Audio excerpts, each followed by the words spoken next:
स्वर्ग वैकुंठ ब्रह्मा विष्णु महादेव भी नहीं रहेंगे, आद्या महाशक्ति भी नहीं रहेगी, निरंजन भगवान वो भी नहीं रहेंगे, माया भी नहीं रहेगी, ब्रह्म भी नहीं, उसके ऊपर में प्रकृति है वो भी नहीं, ऊपर पुरुष है वो भी नहीं रहेगा। साफ समेट करके एकदम ऐसा उड़ता चला जाता है जैसे कोई चीज हाथ में नहीं आ सकती। यानी राग क्या चीज है, धुआं भी कुछ नहीं है कि धुआं पकड़ में नहीं आएगा, लेकिन वो उससे भी बारीक साफ बिल्कुल उड़ जाता है, कुछ नहीं रहता है। अद्भुत खेल है मालिक का। कहता है कि उसकी रचना लेकिन शब्द नाम की है, शब्द की, जो भी रचना उसने रची है सब शब्द की। रचना का विस्तार ऊपर शब्द का पता चलता है कि किस तरह से शब्द की रचना है उसमें। ये यहां तो मिश्रित है मसाले के साथ, इसलिए खुल्लम खुल्ला उसकी चेतनता का यानी असली नहीं दिखाई देता, लेकिन वहां तो चेतन ही चेतन है, हर कण में चेतन है, कोई कण ऐसा नहीं है जो चेतन से चेतन नहीं है। तो वहां पता चलता है कि शब्द का क्या महत्व है। सारी जो कुछ भी महिमा सब शब्द की है, नाम की, आवाज की, उसी से सब कुछ हुआ। अगर आवाज नहीं होती तो कोई मंडल नहीं बन सकता। आप अपनी आवाज निकालते हो, अगर सब गूंगे हो जाओ तो कोई कारोबार नहीं चलेगा। साफ न कोई मशीन लगा सकता है न कोई है, क्योंकि गूंगे हो गए। तो शब्द ही की सब कुछ है, शब्द ही से ये सब कुछ बना, और ये भी जितना भी विस्तार हो रहा सब शब्द ही से हो रहा। लेकिन इसमें जड़ चेतन है, बस यह है, इसीलिए पूरा पूरा बोध नहीं होता। अगर वो जड़ से चेतन निकल जाए, बोध हो जाए, उसको ज्ञान हो जाए, हकीकत वास्तविकता पता चल जाए, तो इसलिए आपका यह देश नहीं है। सही सच्ची बात है, आप लोग अज्ञान में, भूल में, भ्रम में, अंधेपन में चिल्लाते हो कि मेरा है, ये मेरा। इसी से मेरे तेरे से तो ये झगड़ा ही हो रहा, झंझट हो रहा, और आपका किसी का नहीं है। वो कहता मेरा, वो कहता मेरा तेरा, वो कहता मेरा तेरा। तेरा मेरा कुछ नहीं, जिसका है उसी का रह जाएगा। ये तो मिट्टी है, ये तो मिट्टी जड़ है, ये तो जिसकी है वही रह जाएगी, और तुम ऐसे करते रह जाओगे। और मिट्टी किसी के हाथ आने वाली नहीं है, वो ऐसे रह जाते हैं। तो चीज ऐसे यह है कि आपका समय बढ़ाओ, इंद्रों में जो आपने दिया है वो उपयोग में आया, और समय तो आपके सब खराब चले गए, वो यही समय आपके उपयोग का है।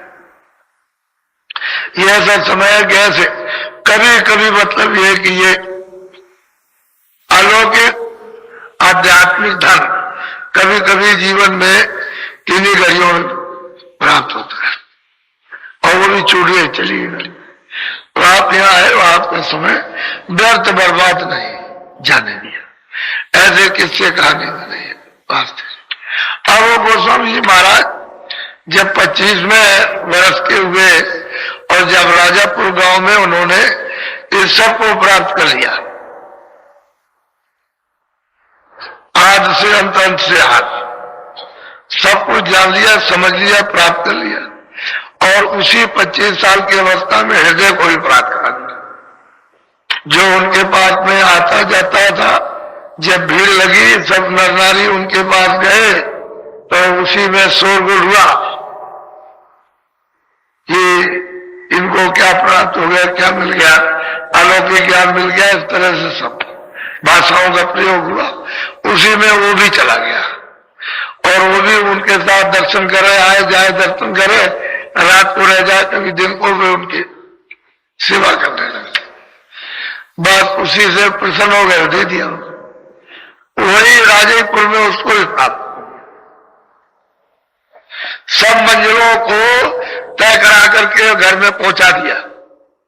तब उसने कहा कि मैं आप आदेश दीजिए तो मैं काशी हुआ, दे दिया। अब उनकी तो मर्जी थी, तो चला गया काशी। पीछे से अपना उठाया लोटा कमंडल और चल दिए कि हमको यहाँ जब हम भी चले, तो वो तो चला गया, वो भी चले गया। 25वें साल के आखिर में गए, और जब सुना तो वहां दौड़ करके आया हृदय, क्योंकि वो तो मतलब यह है कि असली था वो भक्त। तो कुटी उटी बना करके बस करोगे, वही काशी में उनको रखा। अब वो धीरे धीरे अब इनको ज्ञान तो प्राप्त हो ही गया, तो अब जो जाए इनको कुछ सुनाए, जो जाए इनको कुछ सुना, जो जाए। तो इन्होंने अपनी एक किताब लिखी 28 वर्ष, उसी वक्त में लिख दिया किताब पूरा सब का सब उन्होंने लिखा। जो भी आया मतलब यह है कि उसको समझाया बुझाया, किसी ने सुना किसी ने नहीं सुना, ये तमाम उसने प्रश्न किए, उत्तर लिया। लेकिन अब यह है कि सब तरह के लोग आते हैं, कोई आया कोई चला गया, किसी ने समझा कि नहीं समझ के, किसी ने आया था समझा नहीं लौट गया। ऐसे ही शंका भ्रम तो होते ही रहते हैं। लेकिन अब यह है कि स्त्रियां भी आ गई, वो भी मतलब अब विरोध बढ़ गया। जब सच्ची चीज होती है तो विरोध बढ़ता है। हमारे सामने भी बहुत विरोध हुआ, लेकिन हमने कहा इससे कुछ नहीं, बहुत विरोध हुआ। ऐसा लोगों ने बताया कि आप संसार में किसी को सुना नहीं सकते, तो हमने कहा हम इसको नहीं मानते। किस बात का विरोध है? जब किसी का कोई नुकसान नहीं, विरोध क्या? विरोध उसका जो नुकसान है, वो जो बीमारी है उसके कारण रो रहा है। बीमारी निकल जाएगी, ठीक हो जाएगी। और कोई बीमारी का, उसकी खुद की बीमारी का विरोध है। हमारे लिए विरोध तो वैसे नहीं है, अज्ञान का विरोध है। हुआ उसके बाद में हमने कहा भाई तुम 2-3 वर्ष रहो, सब चुप हो जाएंगे। अब वो 2-3 वर्ष रहे साहब, वही माफी मांगने लगे, क्या लगे हमको क्षमा कर दीजिए, हमने गलती की है। हमने तुमने कोई गलती नहीं, जो तुम्हारी समझ थी, जो कूड़ा कचरा तो फेंकते रहे। अरे भाई मैला फेंको, उसमें ईटा फेंको तो किसको लगेगा? पहले तो ये सोचना चाहिए। तो उस समय पर काशी में बड़ा शोर मचा। एक साधु है, गोसाई है, गोसाई है, साधु एक बालक है, नौजवान है, अभी तो जवानी भी पूरी नहीं लगी, और बड़ा ज्ञान का पता नहीं क्या कथन करता है, क्या कहता है और ये बताता है। ये बड़ी चर्चा हुई, कुछ लोग आए कुछ गए, कुछ आए कुछ गए, सब तरह का विवाद होता है। लेकिन उस समय बन रही चीज हम लोगों के लिए। तो गोस्वामी जी महाराज कोई ऐसे तो नहीं थे, जो विद्या उनको अध्ययन करनी थी वो तो अपने बचपन में ही कर लिया, उसी समय के अंतर्गत और ये भी पूरा कर लिया उन्होंने, सब काम कर लिया। अब इनके पास में लोग आने जाते। तो मैं आपको एक स्त्री की बात बताता हूं। काशी में एक स्त्री थी, ये आए जाए बहुत से लोग उसको रोके कि तुम वहां कहां जाती हो, ये नास्तिक है, वैसा है वैसा, ऐसा बड़ा विवाद किया। रोके तो अब जिसका प्रेम हो गया क्यों रोकेगा, उसको कौन रोक सकता? अब आप देखिए, मतलब सुनिए जरा सा, बोलो।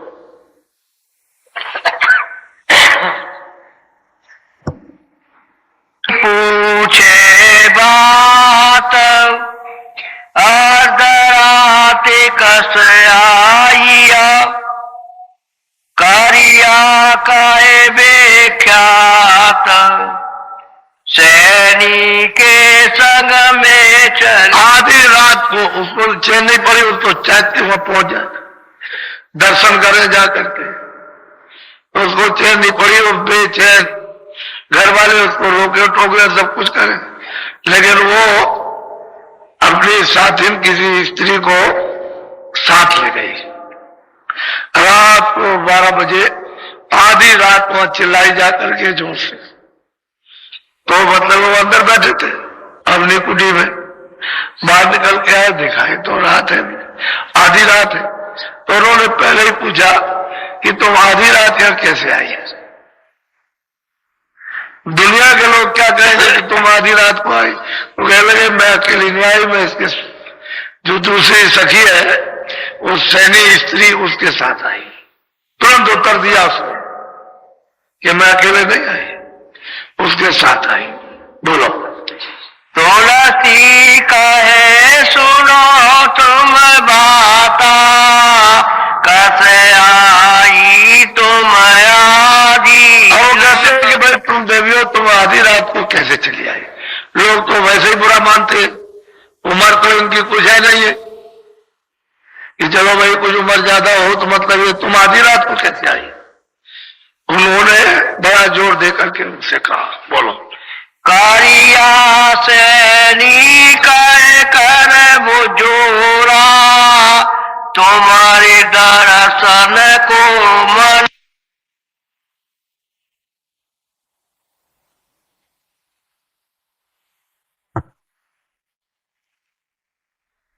वहां टिका नहीं, रुका नहीं, मुझे दर्शन करना। मुझे क्या मालूम कि रात क्या होती है, सुबह क्या होता है, दिन में। हमारा तो एक पूरी ध्यान है कि आपका दर्शन हो जाए। इसलिए मुझे पता नहीं चला कि रात है कि सुबह हो रही है कि क्या है। मैं तो दर्शन के लिए बच्चा, मुझे नहीं मालूम। दर्शन करने का और मेरा और कुछ नहीं। बोलो। अब एक अर्ज सुनो स्वामी, तुम मोहि दीन सुरति कलिया देवी कहती है कि हे स्वामी, अब मेरी अर्जी यह है कि आपने मुझको जो भेद बताया भजन करने का, जिस तरह से आपने कहा कि इस शरीर में दोनों आंखों के बीचों बीच सूरत है, और आपने जो उसको भेद बताया तो मैंने इसको नित्य दिन पालन किया, कोई दिन नागा नहीं किया। रोज मैंने उसी तरह से जैसे आपने बताया वैसा ही भजन किया, वैसे ही मैंने साधना की है।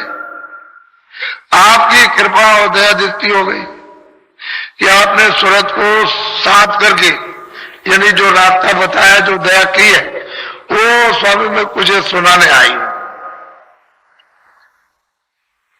मुझसे राय नहीं किया, वो सुनाना चाहती हूँ। मुझे मिला क्या, मुझको प्राप्त क्या हुआ? बोलो। सूरत शैल मनीष बिन पाला, तुम सुनियो दीन। कहते हैं कि हमने सूरत का जो आपने बताया था उसका नित्य दिन यानी पालन किया, और सूरत ने ऊपर में सैर की, सफर की उन लोगों की। और आप दीनदयाल, दीनों पर दया करने वाले, आप समर्थ हो, सब कुछ हो। मुझसे रहा नहीं गया, मैं जो देख रही, मैंने रोज उसका जो बताया उसका नागा नहीं किया, और मैंने वैसे ही दया आपकी हुई तो मेरी सूरत ने सैल की आसमानों की, ऊपर चढ़ के चली गई। तो वो कहती है वहां तो कोई अंधेरा है नहीं, कोई स्त्री कहती है कोई अंधेरा नहीं। अब इनकी 26 साल की क्या उम्र है, आगे लड़के तो नौजवानी शुरू हो रही है, तो मतलब ये है कि, लेकिन देखिए किस तरह से सवाल इस बात का है, तो किस तरह से पूछते हैं तुम आधी रात को कैसे आई? लोग कहेंगे तुम बदमाश हो, ऐसी हो ऐसी हो, ये कहेंगे। तो उसने तुरंत उत्तर दिया कि मैं अकेले नहीं आई, मैं तो इसके साथ आई। फौरन उसने फिर कहा कि मुझसे रहा नहीं गया, मैं कुछ मेरी अर्ज है, तुम दीनदयाल हो और मेरी अर्जी को सुन लीजिए। बस वो सुनाने लगी। बोलो। जगद्वारे दीछ एक खिड़की, तामे हो सूरत मेरी। कहते हैं कि मैंने दोनों आंखों को बंद किया और अंदर की मेरी आंख खुलने लगी, तो द्वारे जब मैंने दृष्टि को एकाग्र किया तो मुझे सामने खिड़की दिखाई दी, उजाला हो गया, खिड़की दिखाई दे रही, बीचों बीच में खिड़की सामने दिखाई दे रही। उसमें से मेरी सूरत सर की यदि निकल गई, इस पार से उस पार, बहुत ठीक पर्चे बता रही है, सही सच्चा उसने निशान बताया, इधर उधर की कोई बात नहीं। कह रहे मेरी सूरत उस दिल द्वारे से मध्य में जो दरवाजा खिड़की में उसमें सर गई, आगे आगे निकल गई। बोलो। अब उस समय की जब गोस्वामी जी महाराज आए तब की भाषा उसी तरह की थी, सरकने वाली भाषा का अपना प्रयोग किया था। अब भाषा में थोड़ा सा शब्दों में परिवर्तन हो गया। बोलो। चारे गाई चटक जाई वही द्वारा, पटक सिला के हो गई। वो कहती है कलिया कल गए है स्वामी, इतनी तेजी से गई यानी जैसे कोई छलांग मारता, ऐसा होता ही है। कहते हैं कि चट गई एकदम से कोतवा, और जहां वो फक मैदान है उसको सिलाई कहते हैं। दूसरा कहने में कुछ बनता नहीं, कहते हैं फटक सिला, फटक सिला है लेकिन वो मैदान है उसी तरह का, कहते हैं उसके पार हो गई। तो उन्होंने बीच में पूछा कि वहां कोई अंधेरा अंधेरा, क्या अंधेरे का काम ही वहां क्या है, वहां अंधेरा है। कहते हैं फटक सिला के पार, इतनी तेजी से चढ़ी।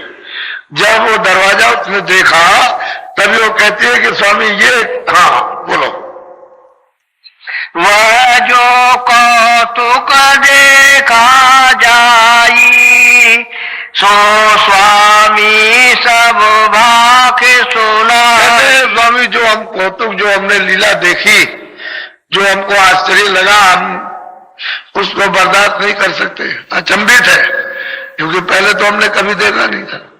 तो देखा तो हमसे रहा नहीं, ये हमको तो दिया आपने, तो हम आपको सुनाए, हमारा मन वाणी लगा। हमको तो बस एक हुई हो गया कि कब दर्शन करें और कब पूछे और कब सुनाए। तो मैंने तो ये जाना नहीं कि कब रात क्या था, और चल दी ऐसे समझते हो कि सवेरा हो गया चल, और वहां आधी रात है। तो ये स्वामी वहां जाकर के मैंने ये जो कौतुक, जो लीला वहां देखी, वो पूछ रही है, बोलो। लोक लोक समाना, ताका कहिए कौन। वो कहते हैं लोक और लोकों में लोक, कहते हैं वहां समाये हुए, वो मैंने देखा। तो आप इसका सब खुलासा ये बताइए कि क्या है। अब उस बेचारी को क्या मालूम था, लेकिन अब यह है कि सुनत को तो ज्ञान हो गई, वो तो अब देख रही है, मतलब यह है कि अब तो ज्ञान हुआ। पहले कहाँ ज्ञान था, पहले तो अज्ञानी थी, अंधकार थी, और मतलब अंधी थी।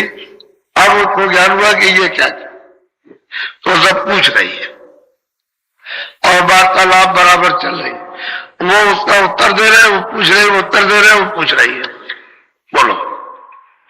ताके परे अधर रस देखा, नहीं तालोक अलोक। और वो इतनी कहती है गोस्वामी जी की 26 साल की अवस्था में कि मैंने देखा अधर में जाकर के। कहते हैं वो लोग देखा है जिसका मतलब यह है कि कोई दूसरा था, वो वही है, वो अधर में, उसको कोई कुछ कह नहीं सकता। हमने अपनी आंख से उसको देखा। पूरा स्वामी सब खुलासा इसको बता दीजिए, बोलो। जो निज नैन रखी के जानी, मुक्ति भरे वहाँ। कहते हैं कि वैसे जो हमने देखा वहां जाकर अधर में, उस लोक को देखा है, तो कहते हैं मुक्तियां वहां अरबों खरबों कहते हैं पानी भरती रहती, मुक्ति कहते हैं वहां तो ये हमने देखा। अब गोस्वामी महाराज को सब सुना रहे, जो उन्होंने दिया है और जो नित्य प्रति उसका पालन किया है, उसने अभ्यास किया, भजन किया और चढ़ाई होने लगी। तो मतलब यह है कि तो क्या ये रास्ते में मिले नहीं क्या? अगर रास्ते में वो तो घर पर थी और रास्ते में उधर नहीं मिलेंगे तो उधर कोई ले नहीं जा सकता, उधर भी वो मिलते हैं। हर मंडलों पर मिलेंगे तो जल जाएगी उधर सब जगह। अब इसको बताओ कौन पलट सकता है, इसको कौन बदल देगा? दुनिया एक तरफ खड़ी रहेगी और एक तरफ भक्तों को, कोई भगवान के भक्तों को कोई बदल सकता है? बोलो। असास कहत राति गई बीती, मन परतीत काल सो। अब ये कहते हैं कि पूरी रात बीत गई, सूरज निकल आया, अभी मतलब यह है कि वो पूछ रही है, उसका वो उत्तर दे रहे हैं। सवेरा हो गया, सूरज निकल गया और आधी रात को पहुंचे। इतना समय तो पूछते पूछते लग गया, सवेरा हो गया। अब उसको ये विश्वास हो गया कि मैंने काल को जीत लिया, काल से पहुंचे। निकल गए उसको लेकर। तो कहने का यह है कि गोस्वामी जी महाराज ने किसको क्या नहीं दिया, लेकिन आप लोगों ने क्या लिया उनसे? कुछ नहीं ले, कुछ ले ही नहीं पाए। मैं तो कहूंगा अगर थोड़े लोगों ने ले लिया तो कुछ नहीं, उनसे तो बहुत कुछ ले लेना चाहिए। बोलो, यही वो गोस्वामी जी महाराज थे, अकबर बादशाह का भक्त था। इतनी इनकी ब्राह्मणों ने खिलाफत की कि इनको बादशाह ने बुलाया, कहा कि तुम मजहब के खिलाफ हो। कह रहे आप इसकी इंक्वायरी कर लीजिए। तो बहुत जब उसका नुकसान होने लगा तो उसने कहा